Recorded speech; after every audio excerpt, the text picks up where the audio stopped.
So, you have a new Pirates movie for me? Yes, sir, I do. So you know how the last one just kind of ended with nothing being resolved? Yeah, that's right. Jack Sparrow died and Barbossa returned from the dead, and then we just kind of cut to black. We sure did, sir, and by doing that, we pretty much ensured that people would come see this one. Because we kind of violated the concept of what constitutes a movie. That's right, I remember. So what happens in this one? Oh, we're gonna start this one off real strong. Amazing. By hanging a child. Oh my god, what? Yeah, see that bad guy Beckett? He's just hanging a bunch of pirates, and they're gonna start singing a song, which for some reason is gonna call on the 9 pirate lords to convene. Oh, there are pirate lords? Yeah, it turns out pirates have an intricate political system with lords and kings, and both Jack and Barbossa are pirate lords. How'd they become pirate lords? Unclear, but so they need to go get Jack from Davy Jones's locker so he can convene with the other pirate lords. How do they plan on getting there? Well, they go get these navigational charts from this other pirate lord in Singapore. Okay. So they follow these charts and they suddenly go over this massive waterfall that shows up out of nowhere, and that leads them to Davy Jones's locker. The massive waterfall wasn't mentioned on the map? No, because this way it's a fun surprise for the movie. Oh, nice of the cartographers to consider the audience. So then we're gonna meet up with Jack in Davy Jones's locker, which is a very strange place. Oh, it is? Yeah, he's got like a bunch of other Jack Sparrows in there with him, and he has a ship, and there are a bunch of rocks that are actually crabs. So is this like a spiritual place or a physical place? Yes. Didn't the Kraken swallow him at the end of the last movie? What happened there? Did the Kraken poop him out? Unclear, but speaking of the Kraken, it's gonna die. Oh man, it's gonna be cool to see the Kraken get killed. That thing was intense. Yeah, definitely. Gonna happen off screen though. Yeah, it kinda just happened in between movies. We're gonna see its dead body on the beach though. Okay. So anyway, the gang all heads into Davy Jones's locker to get Jack, and then they need to figure out how to get back to the land of the living. So this is a physical place then, because people can physically go between there and the real world. Yeah, except no, not really. Oh, I'm very confused. So then they managed to get back to the world of the living by flipping their ship at sunset, which is how this works for some reason. Wow, so death really isn't permanent in these movies, huh? It's all very vague, sir, which allows us to bring main characters back from the dead, but also not do that for minor characters. Their own fault for being minor characters, I guess. They should have known better for sure. So then they're gonna go to the Brethren Court on Shipwreck Cove and meet with all the pirate lords. And what's gonna happen there? Oh, just a massive scene talking about the pirate code and pirate politics. Oh. Yeah, the pirates have very strict and intricate rules, and everybody has to obey them. If there's one thing people know about pirates, it's that they're all about rules. Yeah, there's actually gonna be a ton of talking in this movie. Every dialogue scene's gonna last about 10 minutes of people explaining who they're backstabbing and why. Oh, did you need to pad the runtime a bit or something? Nope, the movie's gonna be 3 hours long. Oh my god. Oh, also I thought we could have Keith Richards cameo as Jack's father, since Johnny Depp based the character on him. Oh, that's very exciting. What are we gonna have Keith do? Oh, you're gonna like this a lot. He's also gonna talk about politics. Extremely fun. Oh, it also turns out that dog that keeps popping up, that's his dog. Wasn't that dog left on the cannibal island at the end of the last movie? Yeah, maybe this dog is magic. I don't know. We're just gonna kind of go all in on the magic stuff, because maybe that's what people liked about the first movie, hopefully. Jeez, I hope that's what they liked about it. Fingers crossed. So then we're also gonna find out that Tia Dalma lady from the last movie, she's actually this goddess named Calypso. Oh. And there's this whole thing between her and Davy Jones where they were in love, and she's the reason he cut his heart out. Pretty unhealthy relationship. For sure. And so since Calypso brought Barbossa back from the dead, he's gonna release her from her human form, which all the pirate lords put her in. And what does that do? Oh, well, she turns into a giant and then a bunch of crabs, and then she makes a whirlpool thing. You know, those do sound like things that may as well happen. It's all nautical and magical, so it does feel right. Yeah, then there's gonna be this big ship battle against Davy Jones. Oh, are physics gonna be a thing? Not at all. Amazing. Yeah, we're gonna keep doing that thing where if Jack Sparrow cuts a rope, that turns him into Spider-Man. Wow, wow, wow.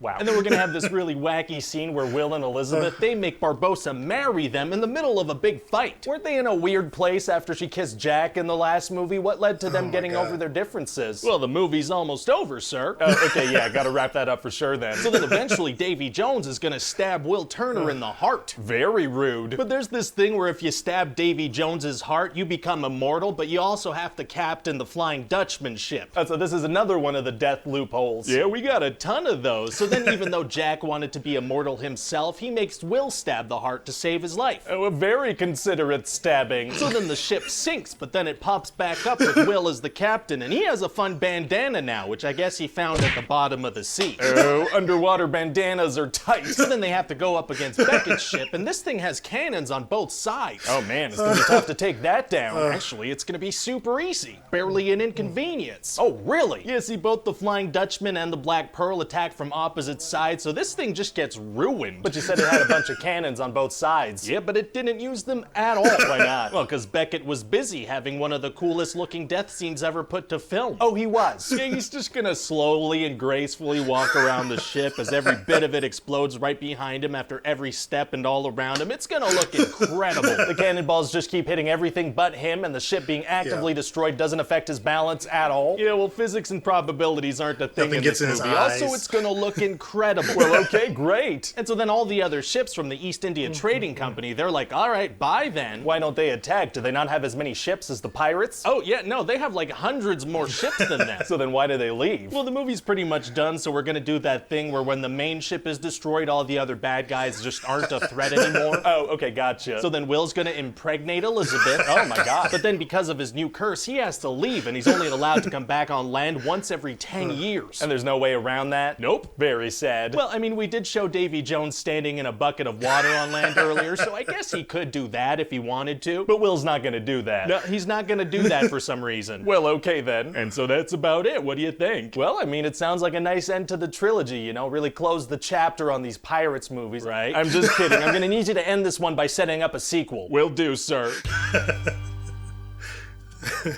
So I recently tried to watch At World's End again on Disney Plus, and maybe 20 minutes in, I fell asleep. I'm gonna try again, because that's the one that I still don't remember everything about it. Like that part with Jack being in Davy Jones' locker with a bunch of other Jacks on the ship.